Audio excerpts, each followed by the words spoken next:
Good morning. Hi, everyone. Thank you for being here. I'm sorry if I'm a little confused. I'm 3 hours behind in California. So, but I just really want to thank Fari and Sirene for inviting me out here to give this talk to you all about my career and the help that I've helped, or what I've helped with the new installation of the new Native American art gallery spaces. My name is Dr. Meranda Roberts. I'm a citizen of the Yerington Paiute tribe, which is located in northern Nevada, but I grew up in Southern California, near Riverside, California.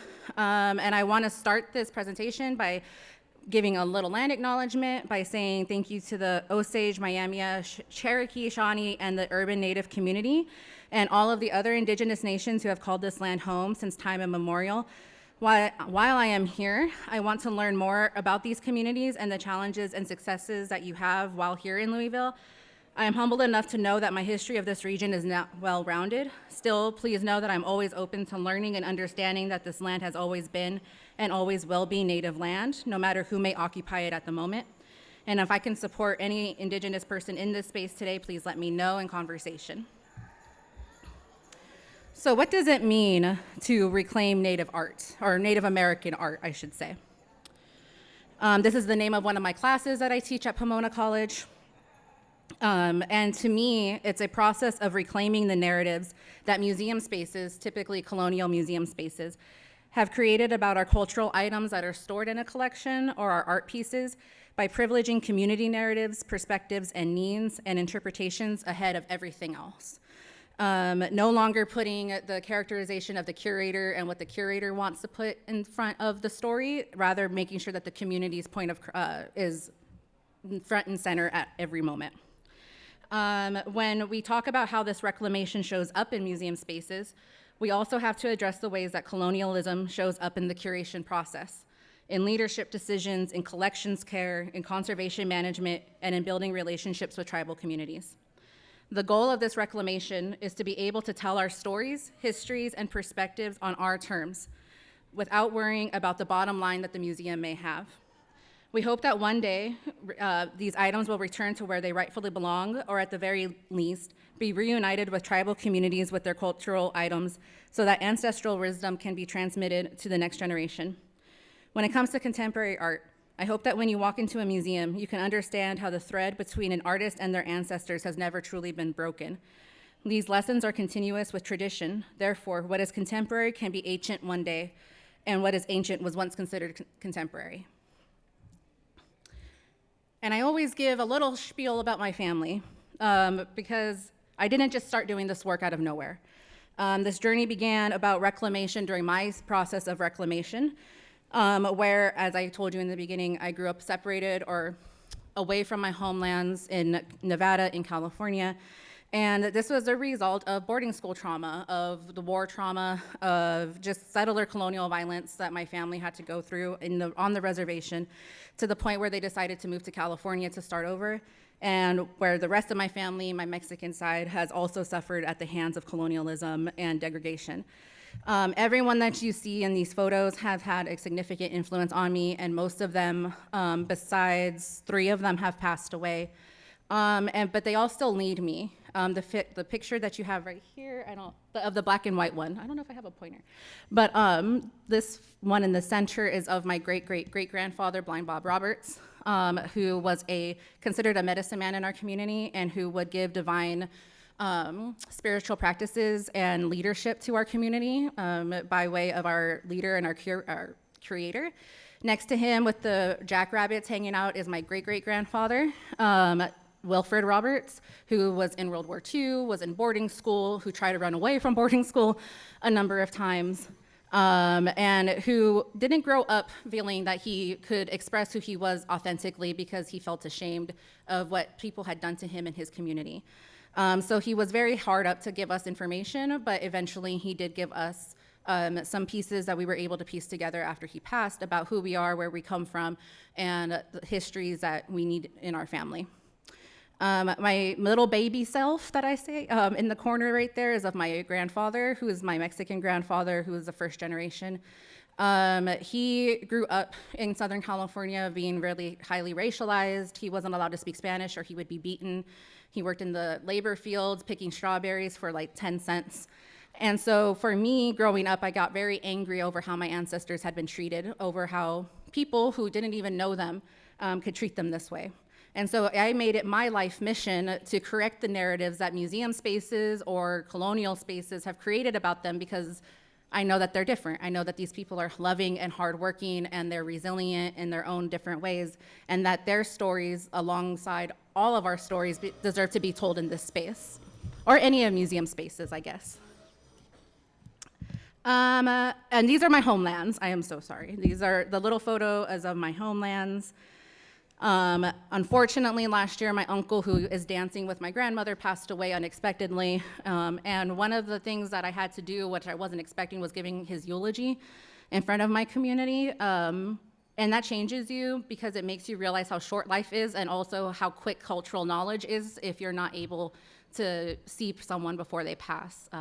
He was the one who lived on the reservation and kept us in community and all of those things. So when he passed away, it still is taking a lot for us to go back and figure out how to piece together the missing pieces, I guess you could say. So they are who I am. They are embodied in me, I am embodied in them, and they are what I carry into the life that I lead, which is very much about making sure that museums and institutions are better for Native people, that they treat us better as colleagues, that they treat us better as community members, but most importantly, that they understand that the items that they have in their museum spaces are not just little inanimate objects, that they are full of life that deserve to be told and have their stories told, and that it is our responsibility to figure out what those stories are by way of community. This work, okay, I don't want to spend too much time here because I've started to finally move on from this experience a little bit, but it's the foundation for the work that I've done. I began working at the Field Museum of Natural History after I earned my dissertation from UC Riverside in around 2018. The Native American Hall that you see in the black and white photo at the Field Museum hadn't changed in 70 years, 70. And the museum decided that it was going to hire about 15 Native people to join in with the advisory committee that they had to figure out what should we put on display. The problem is that it's not just as easy as going into the collection spaces and picking and choosing, right? What do you want on display? It's about having to go to the community, and the Field Museum is notorious for having harmed a lot of Native communities by way of collecting practices, display practices, reparation practices, and so it wasn't just about putting new items on display, it was also about fixing relationships, right? And making and hoping communities feel like they could trust this museum again. Now, is that the case today? I don't think so. Unfortunately, not a lot of us who were there for this are there any longer. However, it started when artist and former community engagement coordinator Deborah Yepa Papan and Chris Papan helped the museum fund the new exhibition hall, which is called Native Truths, Our Voices, Our Stories, which I don't like that title, but I didn't get to decide. We began work in 2018, and we worked throughout the pandemic via Zoom. And I mean, they made us work through the pandemic during Zoom because it was always slated to open in 2021, and then they didn't tell us that it wasn't gonna open until 2022, until like 9 months before. So it was a very hectic, hard work environment and toxic. A majority of the permanent staff members who had been there for 20 years had little awareness of the realities Native people bring with them to this line of work, specifically those who they hired for this project. So what I mean by that is they didn't understand the history of removal from Chicago or Illinois. They didn't understand boarding school history. There was just a lot of gaps in their knowledge, right? And then, so on top of curating an exhibition, you're also helping to educate people about why these things have to be told in a certain way rather than a more traditional museum way. So it's also a lot of emotional labor. This exasperated all of these issues that our project started already, just like exasperated all of the issues that already existed. And the departments, like communication issues, making sure everyone was included in on a meeting when they should be. And then most importantly, there was always this lack of information on how the museum's history really affected us as Native people. If you don't know, the museum has over 100,000 ethnographic items. A few of the, majority of them are from just Native North America with over 1,000 human remains. And the institution itself was created out of the Columbian World Fair as a way to honor Columbus. So the whole foundation of the museum itself is based in colonialism and removal. And when you're trying to navigate that as a Native person who has survived all of these things, it's very difficult and hard and it can be traumatizing when people kind of negate your experiences because they don't understand it. And so working in a museum as a Native person is not just about putting on our projects or anything like that. It's actually more about helping people understand who we are as community members, so that way they can learn how to treat us better while we're doing this work. This is just a small little clip of one of the exhibition spaces that I opened that's based off of my dissertation. That's a whole other discussion. That's just the whole thing. I didn't necessarily feel comfortable giving them my research, but we had nowhere else to start. My boss at the time was gone out of the country for 6 months, so we needed somewhere to start, and they just picked one of my chapters. And we did it, and it came out beautifully, and the community, the Kauai people that I worked with are very happy with it. However, it felt like the museum didn't have to put in any effort into creating these relationships, right? They were just kind of taking what I had already done, about 10 years worth of work. So it's a give and take. It's good because my community that I grew up around gets to have themselves represented, but it's hard when you're not even given the recognition for the work that you've done in the first place to get there. Also, the institution was ill prepared to handle conflict that occurred between Native staff and non-Native staff. Again, non-Native staff is encountering issues with us that they've never had to before. So like pay and equity and land acknowledgements and all of these other things that you have to educate them about, especially in the Midwest. And so it created this work environment where it just wasn't healthy for all of us. A majority of the people who did this work had it all, I mean, think about, there was 50 people on this team, about 45 of them had to take mental health days, like for months. Because of how egregious it was to work on Zoom during the pandemic on this. And we're very proud of it. I don't want to say like it's not a great experience and it's not beautiful, and I hope you all see it. I'm very proud of it. However, I think it's important to realize that there's so much that goes into the production of these cases and into this type of exhibition that it's not easy to just say they could have done better. You can say that, but on the end of it, to get where we had to get, it was a fight at every corner. And so I think that help people understand the process that it takes to get to this point is essential in reclaiming Native American art, because then the visitors can be a part of it. They can understand that they don't understand enough about Native communities as well. My bad. And so basically within that context, I also realized that decolonizing the museum has been something that has been heavily talked about in academia and the museum field. Is just not possible. It's not possible to decolonize a colonial space that's literally built to uphold voices and perspectives that don't privilege Native people, because those people who created those spaces thought we would disappear. So now that we're here, we can reclaim space, but I don't know if that's the same as decolonization. And now though, even though this all sounds horrible, and it was, there's like so much more. I go into my experience in my podcast, and I'm gonna go into a little bit right now. I go more in depth about the kinds of things that I faced, but I wanted that so that anyone who is interested in the museum field can actually know what they're getting into, because a lot of times our graduate studies programs do not prepare us for that work. And also because I think it's important for my healing to come out of that the other end, to talk my truth. I still don't really talk to the field. It's kind of funny. But what I do hope is that the space continues to grow and move past the challenges that it's had with its representation. I didn't get to include a clip in there. I'm sorry, Fari. But Exhibiting Kinship is a podcast dedicated to discussing Indigenous interventions in the museum world. It's on Apple, it's on SoundCloud, I think it's on pretty much everything. Spotify, Google, and it started in 2020 with my colleague and friend, Felicia Garcia, who is Chumash, who is pictured here, where we really just began to call our friends up and ask them, can you be and talk to us about what the Native American Graves and Repatriation Act is? Can you help people who have these questions about NAGPRA give us some context so that way they can at least have somewhere to start. A lot of the times when we're working in museums, people ask us the same question, like, what is a land acknowledgement? We wanted this to be a podcast where people could come and learn from us, and that way they could see that this information is available, you just have to look for it. So we've had curators on there, we've had community members, NAGPRA, lawyers, artists.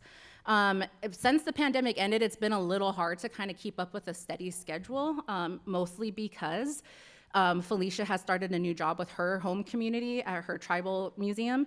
However, we are in the process of figuring out about how do we want to include voices that include like indigenous archaeology from New Mexico, younger Native artists, Two-Spirit artists. We want to expand our conversations to include how can we be more inclusive even with our own practices as hosts.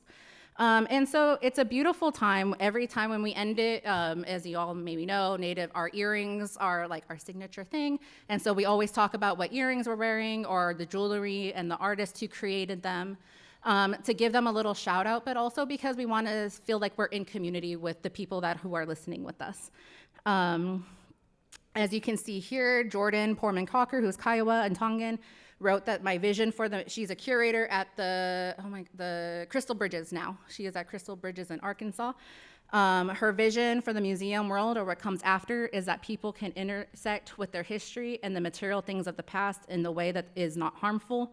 My vision of the future of these spaces includes healing that can take place between descendants and these objects, because when we intersect with them, beautiful things happen.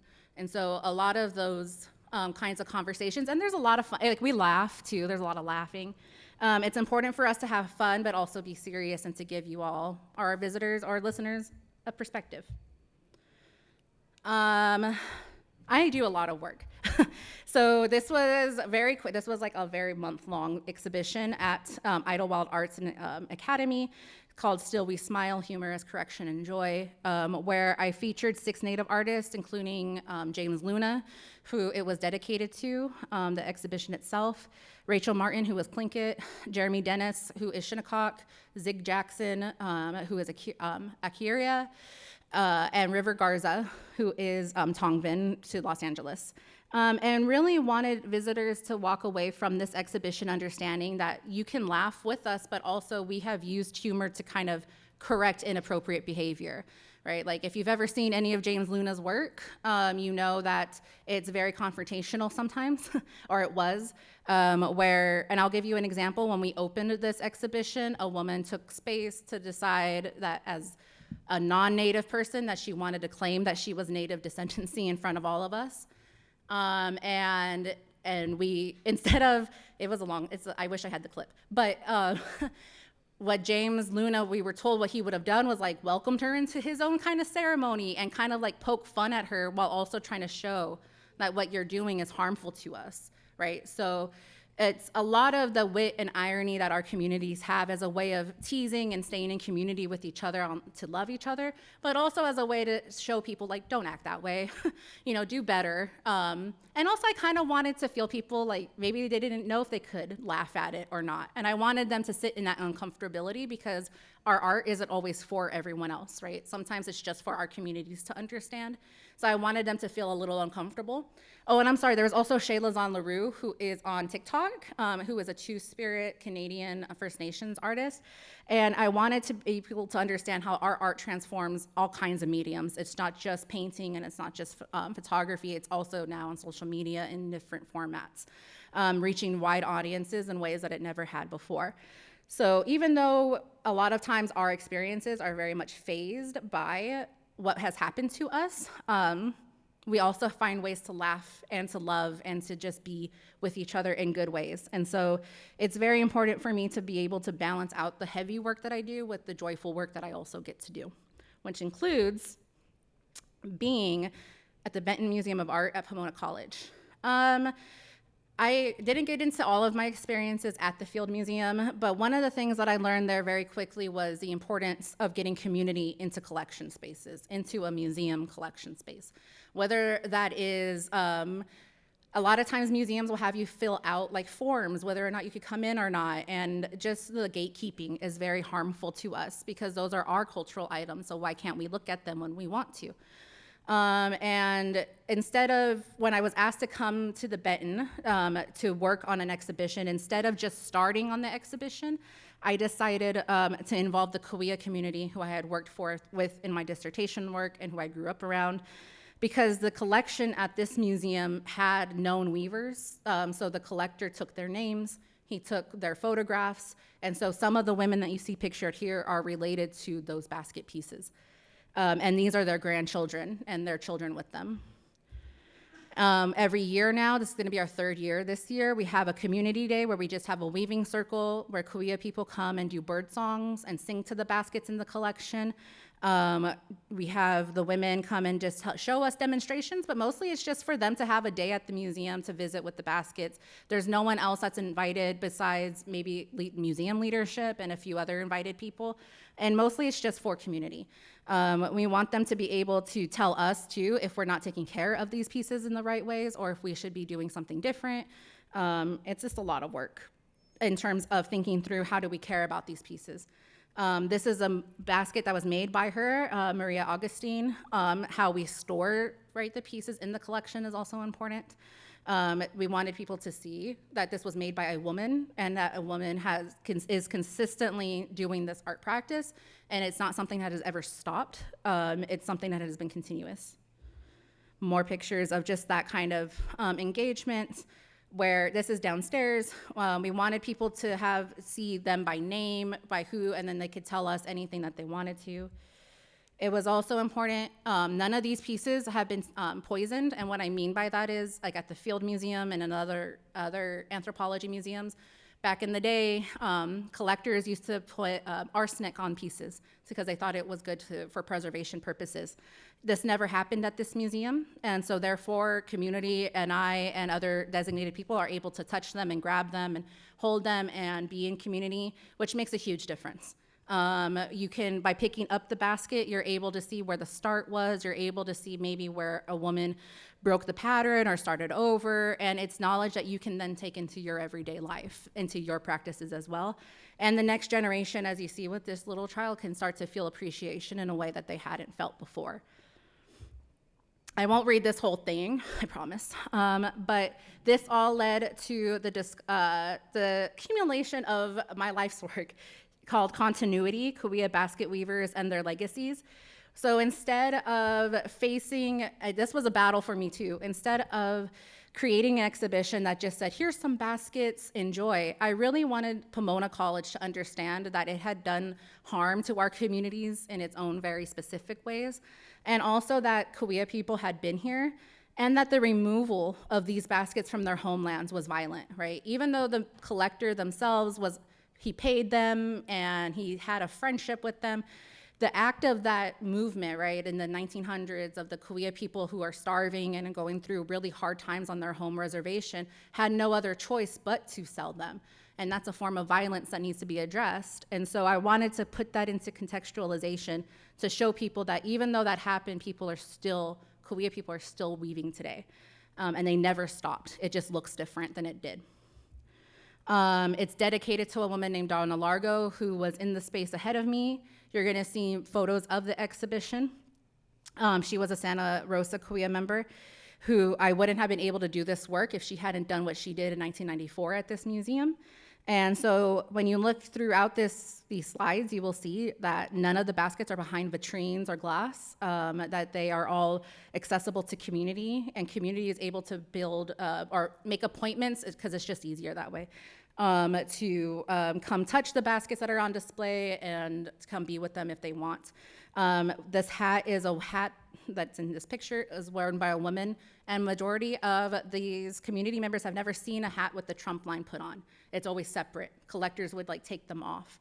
So to have one assembled in it on its own is significant in its own right. This is another show of the other angle. This is a map of, the pictures don't do this piece justice that's hanging on the wall. That is by Washoyo Alvitre, who is Tongvan, and instead of creating a written land acknowledgement, I had them create something that was more representational of what Tongva livelihood looked like. So this is the Hemet Maze stone. It's something that was significant to all of the communities in Southern California. And even though it's not something that we understand today, it's significant to the community's creation stories. And so I decided to use that ahead of just saying the Pomona's on Tongva land. I wanted people to kind of think through it a little bit more. This is another section of the exhibition. This is done in dedication to Donna Largo, who did a similar installation in her work in 1994. That photograph is done by Cara Romero, who is Chemehuevi.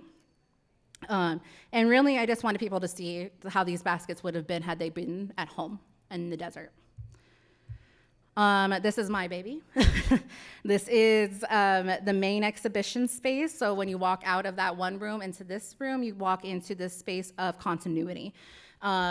You are able to walk in between. You can go back. You're able to walk between the tables. You're not able to touch them if you're not community members. But what I really wanted this to do was to show people how community interacts with them while they're at the museum, but also like you can view these baskets in a different way than what has typically been done in a museum, right? Like you can see them and interact with them in a way that they actually deserve to be seen and heard from, not behind a glass or so separated where you can't even appreciate all of their beauty. And so I wanted people to feel like they could be a part of that. This photograph is again by Cara Romero as well. It's of the Coachella Valley where the baskets were taken. It's of Indian Canyon. And so it's showing that continuity, right, of the land, the landscape, the children. And this is a aluminum can basket. All of those are aluminum cans of pop bottles, of beer cans, made by Gerald Clark Jr., who's also Kuya. There's a poem by his daughter on the side. I didn't get a chance to put it out on the slide, but his daughter, Emily Clark, wrote a poem, and I really felt it was important to have her and her dad represent each other or sit across from each other for the sense that it's important that you can see how two different generations interpret this type of history. And they're both brutally honest, but they're honest in different ways. So I have a male perspective and then I have a female perspective. And it's a beautiful way of summing up the exhibition. This is the other side. Those are my hands. That was a day. One of the things that's hard to explain to people is how, like, when you're holding one of these baskets and you're in dirt, and then like you're trying really hard to not ruin it. But we really wanted people who couldn't hold them to see that they deserve to be held, that they should be held. So it was important for them to have some sort of representation in that way. Here is one more, our opening day. So community, we had one opening day for just community, for just Kuya people. They had bird singing, children were running around. It's funny watching museum people freak out as the children were running around the tables because they were so scared. But at the same time, that's how they would have been appreciated at home. So finding a balance and helping the museum understand that now that we've done this work with the Kuya community, we have to now think about how do we get these baskets home, right? If the community wants that, how do we start the process of repatriation?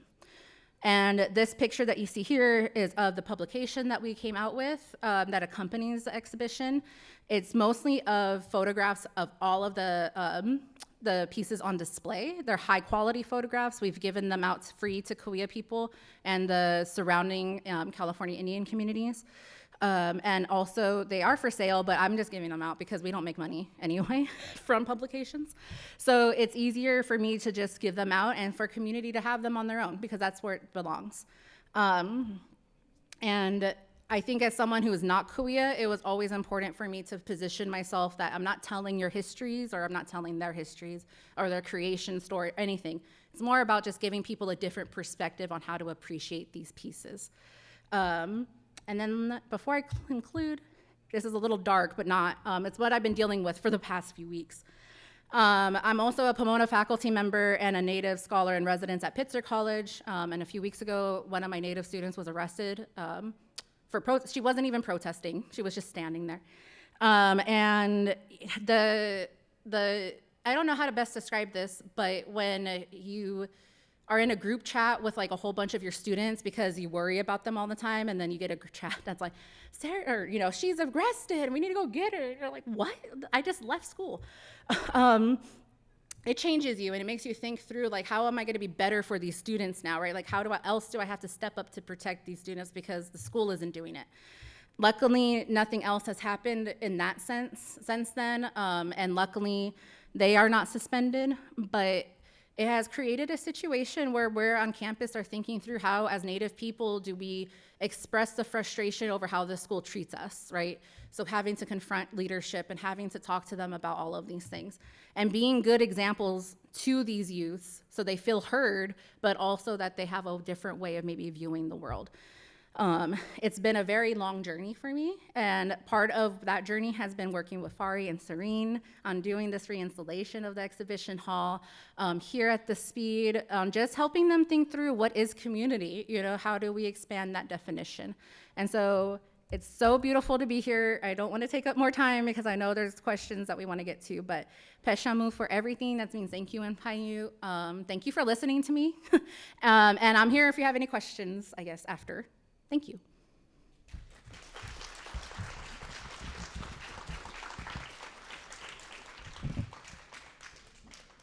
Should I take this off?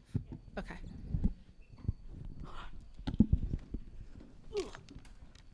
I'm assuming I'm sitting here. I don't know. Okay.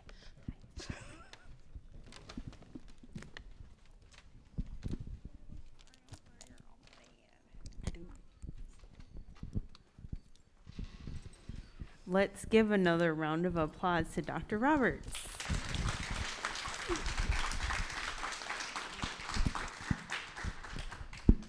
So I just want to say thank you so much for coming, for being an incredible thought partner, for being a leader in this space. I want to give a shameless plug for Exhibiting Kinship and for podcasts in general. I was listening to this podcast, I was loving it, and I was thinking about going to Chicago, and I heard Dr. Roberts say that she had worked on the new Native Hall. So I quickly did some internet sleuthing, found her email, reached out to her, and said, I'm coming to Chicago, can I meet you? And of course, she said, I'm in California now. And it's so funny because the very next episode, she says in the podcast that she's relocated to California. So one more episode and I would have known better. But instead, she said, hey, why don't you meet these folks who work at the field and some more people who are just really wonderful artists in the Chicago community. And it just began this wonderful, amazing relationship.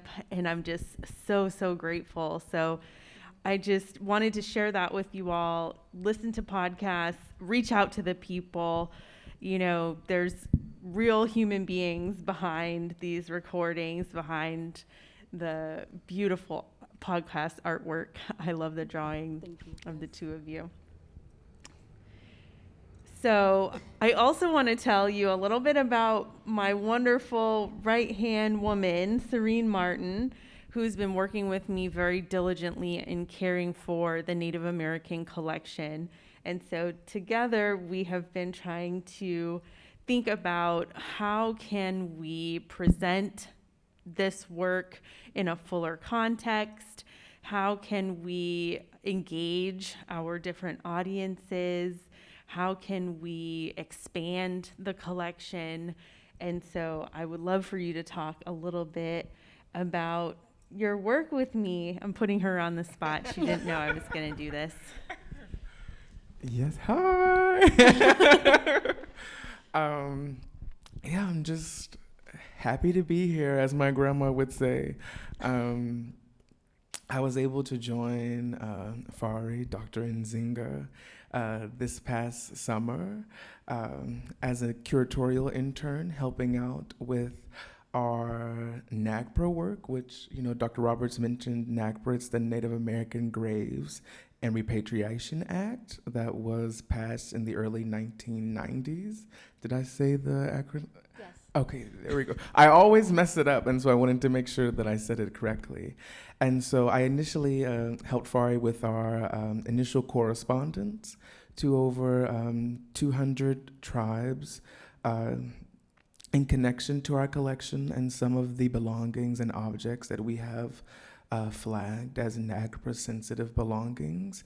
And we are slowly starting that work with building relationships with the tribes and the people connected to these belongings to hopefully return them back to their rightful homes, and also to learn how to care for them while they are still in our collection, and how to make sure that we are caring for them in a proper and a good way.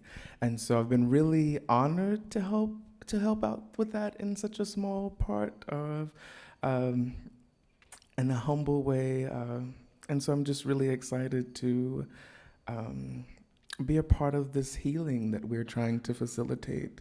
And it's not just Fari and I, but it's taking a community, a group of folks to kind of get to this point. And it's just really exciting to see that the gallery is up and that, you know, the works are on the wall and people are here experiencing it. I've been honored to research our collection for several months. I've been deep down into our TMS collection list. I've now have my own magnifying glass, which makes me feel very excited.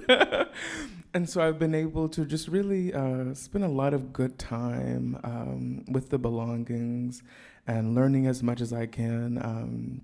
You know, I think one of the most important things that I have figured out or have taken away from this experience, especially with research, because there was just some things that I just kind of kept hitting a wall with, and then just the acknowledgement that there's just things that I don't need to know, and there are knowledges and wisdoms that belong to the community and the people that birth these objects. And so just realizing that and acknowledging that as a researcher and trying to be as ethical and as ethical as I can with my work.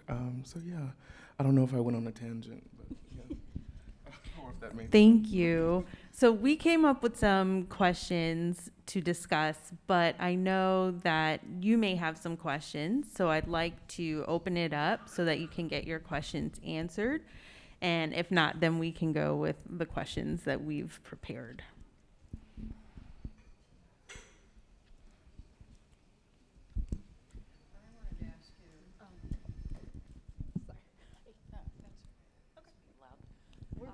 I wanted to ask you whether you've done any work with the Herd Museum.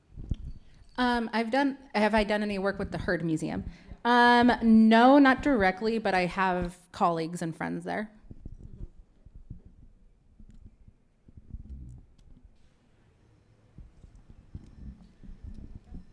I don't know.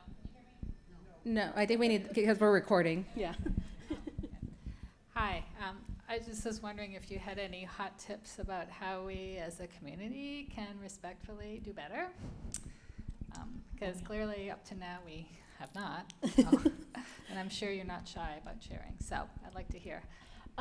You know, that's a great question. I think I always just tell people, like, just to be honest with themselves about where they're starting with. And with my students, a big part of my class is orienting them to understanding, like, where are their misconceptions about Native people? Like, we spend a good week figuring out, like, what are the lies that they've been told? What are the misconceptions, the misrepresentations? I also ask them very personally, like, why do you want Native art? Like, why do you want to be involved in Native American art? What is the underlying purpose and goal that you have? And a lot of times it's like, well, I just want to work in museums. But because the responsibility of this work comes so heavily with community ties, it's having to help them build out of that. So I give them a lot of, like, information specific to where we are in place. So, and I know that might be hard here because I'm not, again, like I said, I'm not too familiar, but, you know, learning the history of the relocation and horrors that happened here when the country was founded, right? Thinking through how that relocation is still affecting communities today. Thinking through who isn't here, right? Like, what communities are not ever talked about, even though they have been here before. And it's just about a lot of introspection, because I feel like a lot of people have these ideas about who we are, given mascots and what they've seen in art museums, without fully understanding that public education, all of the museum stuff that you've seen before has ingrained in you a certain idea that needs to be deconstructed first. And it's about being humble too, right? Like I think for me, even working with other communities, like I never go in thinking like I'm native, so I know everything. No, every community is different. Every community has their own guidelines and their own ways of doing things that we have to respect. So it's also about being humble about not knowing what you don't know a lot of the time. And that could be really hard for people sometimes. Thank you. Yes, very good. My name is Robin Bowen. I'm from South Dakota. I came here from there, but prior to that lived here for almost over 20 some years. And I think that a good thing is to know what the resources you have in your community is, and as far as even the people that you have in your community. Here in Louisville, you are lucky to have some very prestigious Native American people that are well known in the Native world back home on the reservations. And right here today, you have people that live in the Louisville area. I'm not very good at standing, I'm not very strong, so I'm gonna lean on this chair for a second here. And right here in this room, sitting, sadly enough, in the back of the room, you have a Native person who is a spiritual leader who runs his own ceremonies. His name is Harold Thompson, and he's well known among the Lakota people on the Rosebud Reservation. He's right back there in the corner. Next to him, you have a young man who has, for many, many years, over 20-some years, has run a drum group, a drum who does powwow and ceremony drums, has sung for many, many medicine men. His name is Mike Talbert. He's married to Paula Running, who is daughter to Harold, and also the granddaughter of Norbert Running, who is a well-known medicine man of the Rosebud people. Next to him is Ruth Mesteth, who I am proud to call my sister, but not biological, but we grew up together. She is the biological sister of Wilmer Mesteth, who is a well-known medicine man of the Pine Ridge people, Lakota. And these people have come to the Louisville area many times. Mike lives here. When I lived here, I knew Mike from way before he was married to Paula. These are the people that you've had in your community who were raised, know their culture, know everything you need to know about being Native American, because they know their culture, they know the protocols, and they're sitting in the back of the room. And where do we put our people?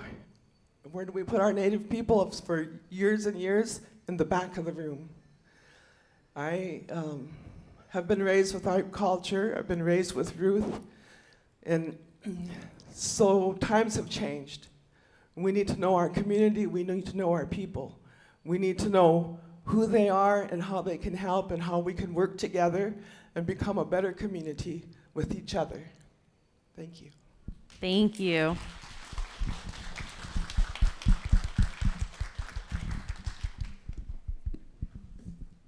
I think there was a question, I don't want to point and be rude, Okay. but the woman with there was one up front, but there was also the woman with the beautiful shell necklace.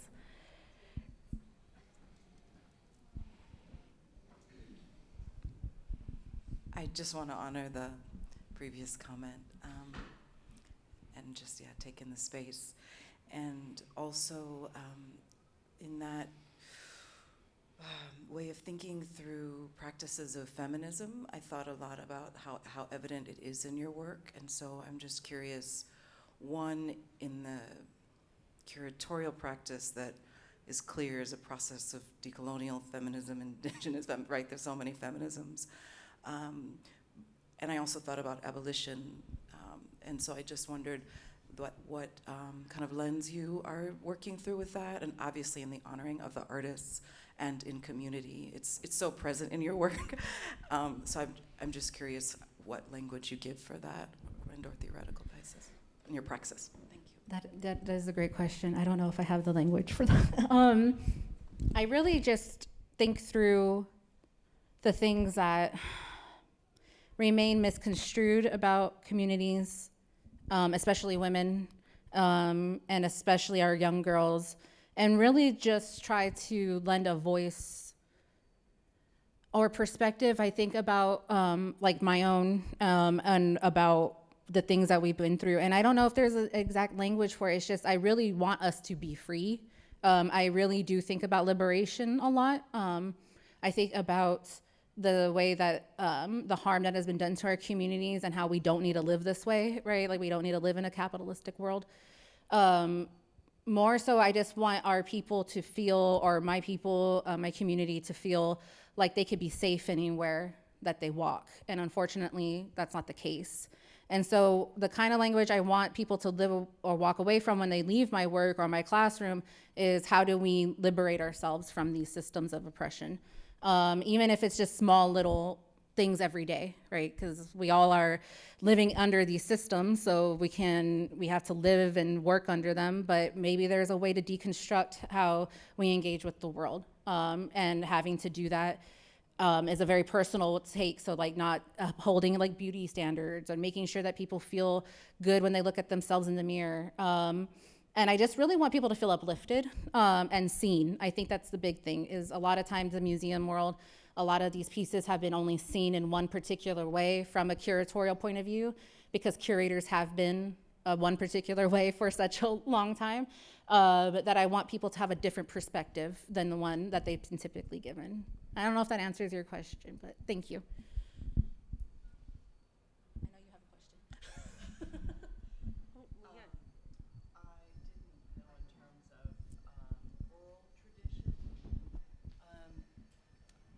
I'm sorry. I feel very humbled, and I'm so sorry. Just about, oh yeah, like the oral traditions? Yes.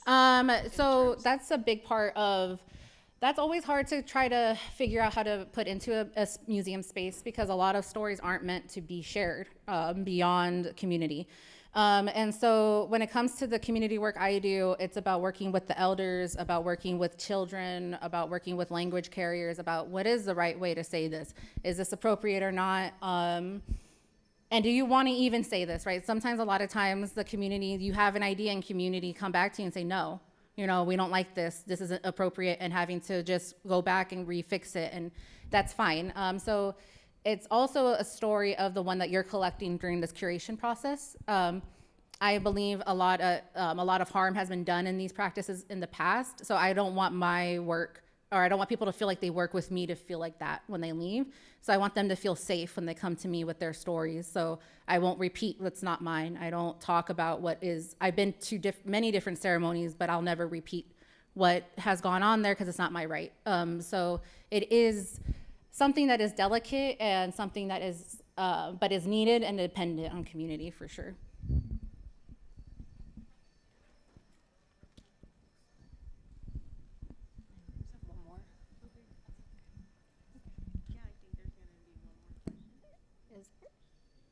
Okay, no, I think because we're close to one. Okay, well, I just want to say thank you so much. Dr. Roberts has been such a huge influence on my curatorial practice. The conversations that Sirene and I have had about whose voices should be resounding within the Native American galleries. So I hope that you'll get a chance to go and check them out. At the entrance, we have the words of poet Layli Long Soldier, who is Oglala Lakota, and whose poetry inspired the title for Jeffrey Gibson, another Native artist that we have in the collection, although his work is not on view currently. He is the first Native American artist to represent the American Pavilion at the Venice Biennale currently.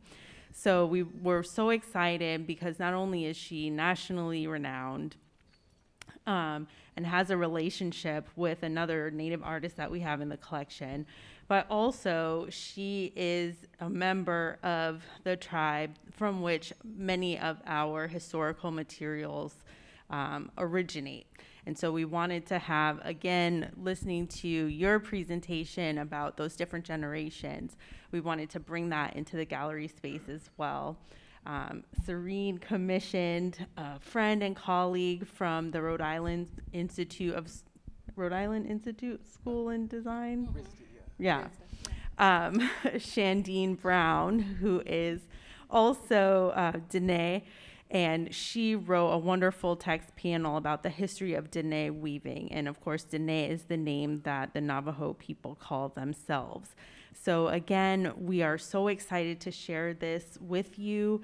It is definitely has been a labor of love and an offering to our community. And we thank you so much for being here, for being supportive, and we welcome your feedback. So we'll hang around a little bit after the powwow if you want to chat with us. And Thank you so please much. enjoy.